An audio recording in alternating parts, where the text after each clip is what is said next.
Hello les gorillas, bienvenue dans cette nouvelle vidéo des 3 minutes box du mardi. Mais tout d'abord, j'aimerais vous remercier sur le fait que vous ayez commenté à fond la vidéo de la semaine dernière. C'était juste un truc de malade. J'ai reçu, je crois, un truc comme 1300, 1400 commentaires.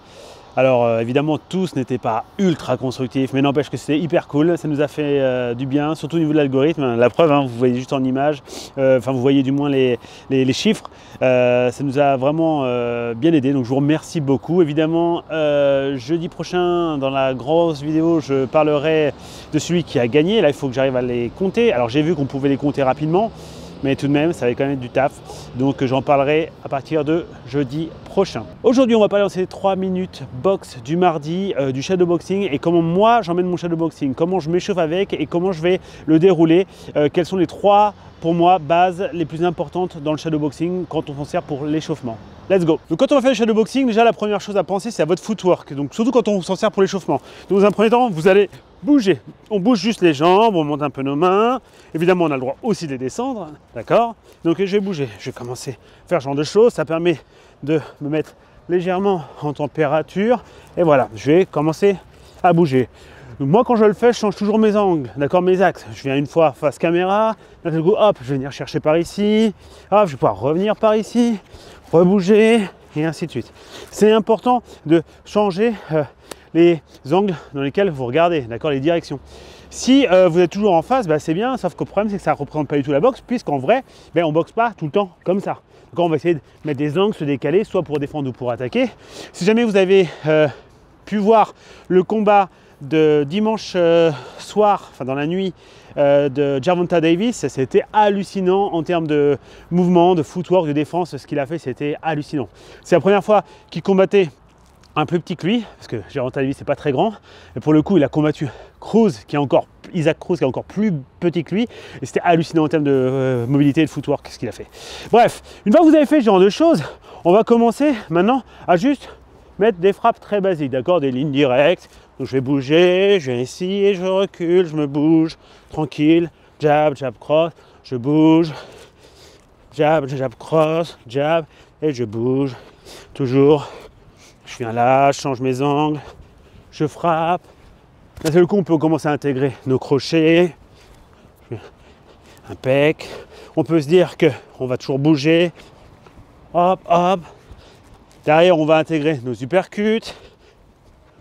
Hop, et je bouge. Le but, c'est pas forcément de faire quelque chose de très rapide. C'est pas de se mettre dans le rouge, loin de là. C'est vraiment de prendre le temps de se mettre en température. C'est vraiment d'essayer de sentir un petit peu ce que vous faites, d'accord? C'est un peu un éveil, d'accord? C'est un peu le réveil musculaire. Moi, quand je fais du shadow, c'est pas forcément pour me mettre dans le rouge, c'est vraiment pour ressentir. J'ai pas besoin de faire, pas besoin de faire ce genre de choses. Je peux juste être là, tranquille. Je suis pas tout le temps obligé de tendre mes bras à fond, d'accord? Je suis pas obligé de toujours être à 100 000 sur mon footwork, non. Le but, c'est vraiment d'être dans le ressenti. Je veux sentir ce que je vais faire, d'accord? Commencer à visualiser, avoir des idées. Imaginez si derrière vous faites sparring, vous devez avoir des idées. Ok? Donc ça, c'est hyper important. La troisième étape, qui est pour moi très très importante, c'est d'intégrer non seulement la défense, c'est-à-dire vos parades, catch, parry, cover, cover, cover, etc. Et aussi vos esquives, d'accord? Donc que ce soit des bobs, ou des bob and weave, ou side step, ou shuffle step, je me décale, je bouge. Bref, ça, vous devez aussi l'intégrer dans votre shadowboxing, ok? Donc au début, très tranquille. On mixe un peu tout. Donc je viens ici, je frappe, je bouge. On imagine, il vient essayer de me frapper, je catch, hop, je bouge, bam, bam, je riposte. Encore, il vient me frapper, hop, je passe dessous, je viens frapper, je redécale. Et je bouge encore. Hop, allez, pa, pa, hop,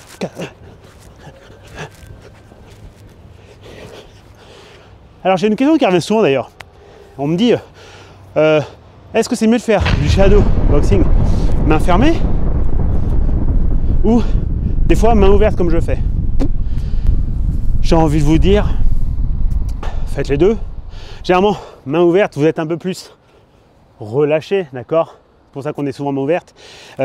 Pour main fermée, c'est très bien parce qu'on est vraiment dans la didactique de l'activité. C'est vraiment ce qu'on doit faire quand on boxe. Moi, j'aime bien faire les deux.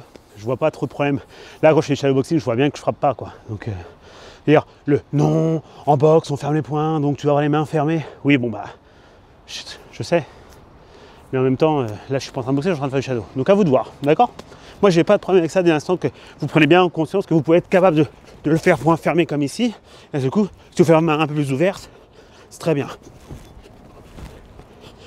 Donc voilà, ça c'est vraiment important. Je vous fais une petite trentaine de secondes de shadowboxing. C'est une vidéo très courte, c'est 3 minutes boxe du mardi. L'idée c'est ça, c'est vraiment d'arriver à pouvoir associer dans un premier temps vos footwork, vos déplacements, mise en température du corps, ensuite des frappes au début assez simples, ok, ensuite avec uppercut crochet, hop, hop, hop, hop, ainsi de suite, je bouge, et après le mouvement de défense et d'esquive. Je frappe, hop, je bouge, hop, hop, je catch, hop, et je bouge. Et encore, bam. Évidemment, vous pouvez retravailler tout ce qu'on a vu dans les vidéos précédentes. On bouge aux mains, hop. Tout est évidemment possible. Donc voilà les gorillas, c'est tout pour cette vidéo des 3 minutes box du mardi. Encore une fois, merci beaucoup pour les commentaires que vous laissez.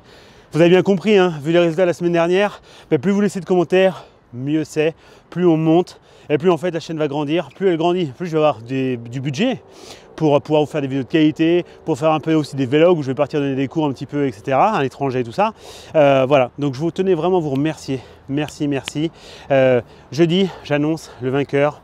D'ici là, je sais pas, faites des incantations devant votre boîte aux lettres. Tchou, bye bye les gorillas.